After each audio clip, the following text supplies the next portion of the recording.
नमस्कार दोस्तों, कैसे हैं आप लोग। पिछले दिनों में मैंने आपको बताया था कि लेंसकार्ट के जो लिस्टिंग गेन है वो नेगेटिव में लिस्टिंग गेन देखने का चांसेस है। और उसी तरीके से हुआ, क्योंकि उसी तरीके से हुआ का मतलब है आप ध्यान से चीजों को देखेंगे तो आईपीओ ओपनिंग हुआ 395 में और उसके बाद आईपीओ ने हाई किया 435 और क्लोजिंग हुआ 403। तो ये पिछले दिनों का आईपीओ में लिस्टिंग डे का डेटा है। और जो मेरे कहने का मतलब है कि इस आईपीओ के ऊपर मैंने जब आपको डिस्कशन किया था तब मैंने आपको बताया था कि आईपीओ का जो मतलब डेटाबेस देखने को मिला, कंपनी का जो डेटा देखने को मिला, उस हिसाब से आईपीओ में पॉजिटिव लिस्टिंग गेन देखना बहुत ज्यादा मुश्किल होगा। तो फिर भी आप देखेंगे तो यहाँ पे लिस्टिंग गेन खराब हुआ क्योंकि आईपी का ओपनिंग डेट रखा गया था, सॉरी आईपी का प्राइस बैंड रखा गया था 402 रुपीज। तो उस जगह पे आईपी ओपनिंग ही हुआ 395 और क्लोजिंग हुआ 403। तो ओवरऑल मतलब नो लॉस नो प्रॉफिट में ही क्लोजिंग हुआ।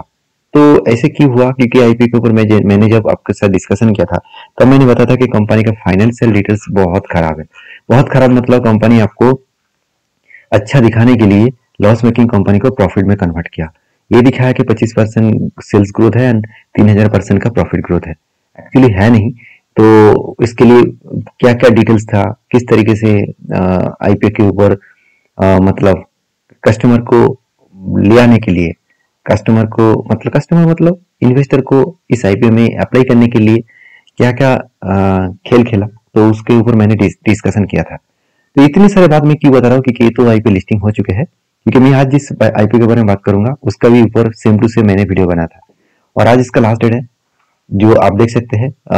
मतलब पाइन लैब्स जो बेसिकली ये भी एक आईपीओ जो है वो फाइनेंशियल डिपार्टमेंट में काम कर रहा है। इसका भी प्राइस रखा गया है 221। तो मुझे नहीं लग रहा है इस कंपनी की भी आईपीओ पॉजिटिव में ओपन होगा क्योंकि नेगेटिव होने का चांसेस बहुत ज्यादा है। ऐसे बार मैं क्यों बता रहा हूँ, खुद इसका फाइनेंशियल डिटेल्स देखेंगे तो आपको सारे डिटेल्स क्लियर हो जाएगा। ध्यान से देखना। कंपनी पहली बात तो रेवेन्यू जो है वो इंक्रीजिंग तो हुआ मगर प्रॉफिट उल्टा, प्रॉफिट नहीं उल्टा लॉसेस कंटिन्यू हो रहा है। 250 से लेकर 350 करोड़ लॉसेस में था, अभी 145 करोड़ लॉसेस में है। तो इसका मतलब लॉसेस कंटिन्यूसली यहाँ पे देखने को मिला। और एक चीज को हम नोटिस करेंगे कि कंपनी के जो यहाँ पे डेटा देखने को मिले हैं, मतलब डेटा मतलब यहाँ पे कंपनी के जो टोटल इनकम के हिसाब से अगर डेटा देखे तो यहाँ पे कंपनी का जो ग्रोथ है वो ग्रोथ यहाँ पे बहुत खराब है क्योंकि कंपनी का कर्जा बहुत ज्यादा है। मानता हूँ कंपनी कर्जे मिटाने के लिए फंडिंग उठा रहा है, फिर भी कंपनी के देखिए RO price price to book value, साथ ही साथ अर्निंग पर शेयर, साथ ही साथ पी रेशियो सब कुछ नेगेटिव में है। तो कोई इतनी बड़ी नेगेटिव कंपनी के ऊपर कौन रिस्क लेने वाला है? तो मैं इस कंपनी के ऊपर मैं जब आपके साथ वीडियो शेयर किया था तब मैंने आपको बताया था कि मैं लास्ट डे में एक वीडियो जरूर शेयर करूंगा और उस दिन मैं आपको बताऊंगा कि मेरे ओपिनियन क्या है। देखिए मेरे ओपिनियन क्या है इसको देखकर आप ब्लाइंडली फॉलो मत करना क्योंकि हर किसी का अलग अलग ओपिनियन होता है। क्योंकि इस कंपनी के ऊपर मुझे बहुत सारे पॉइंट्स नेगेटिव लगा। दूसरी बात, अगर मैं इस कंपनी के सब्सक्रिप्शन के ऊपर देखूं, मतलब कितने लोग इसके ऊपर सब्सक्राइब किया है, अगर वो देखूं, जिस तरीके से आपको लेंसकार्ट में देखने को मिला था लास्ट टाइम में, उसी तरीके से इसका भी फिगर आउट देखने को मिला। टोटल जो सब्सक्राइब किया गया है मतलब दुगना भी सब्सक्राइब नहीं हुआ है। जितना ऑफर किया गया उससे भी कम सब्सक्राइब यहाँ पे किया गया। मान के चलिए 10 करोड़ का ऑफर किया गया, उसमें 5.5 करोड़ का ऑफर एक्सेप्ट किया गया। तो सोचिए आधा एक्सेप्ट यहाँ पे किया गया है। तो यही कंपनी को बहुत बड़ा झटका देने वाला है क्योंकि एनआई कैटेगरीज, चाहे वो हाई एनआई कैटेगरीज हो चाहे वो लो एनआई कैटेगरीज हो, किसी ने भी इस कंपनी को कोई इंटरेस्ट नहीं दिखाया।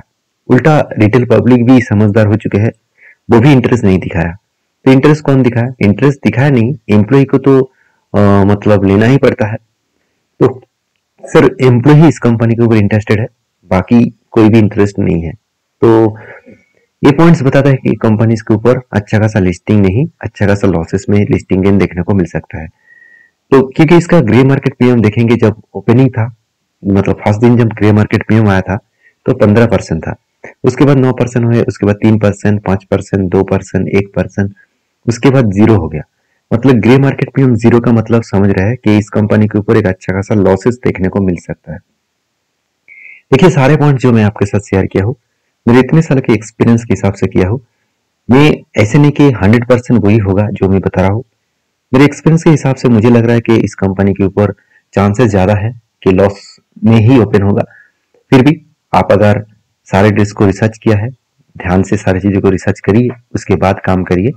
मेरे ओपिनियन के हिसाब से अगर मैं खुद के ओपिनियन बता दूं कि मैं इस कंपनी के ऊपर इंटरेस्टेड नहीं हूँ। जिस तरीके से मैं लेंसकार्ट के ऊपर भी इंटरेस्टेड नहीं था, उसी तरीके से इस कंपनी के ऊपर भी इंटरेस्टेड नहीं हूँ। तो नेक्स्ट वीडियो में मैं एक ऐसे कंपनी के बारे में चर्चा करूंगा जिसके ऊपर एक पॉजिटिव व्यू आपको देखने को मिलेगा। तो मेरे चैनल के ऊपर बने रहिए, चैनल को फॉलो करिए। मिलते हैं नेक्स्ट वीडियो में, तब तक के लिए धन्यवाद।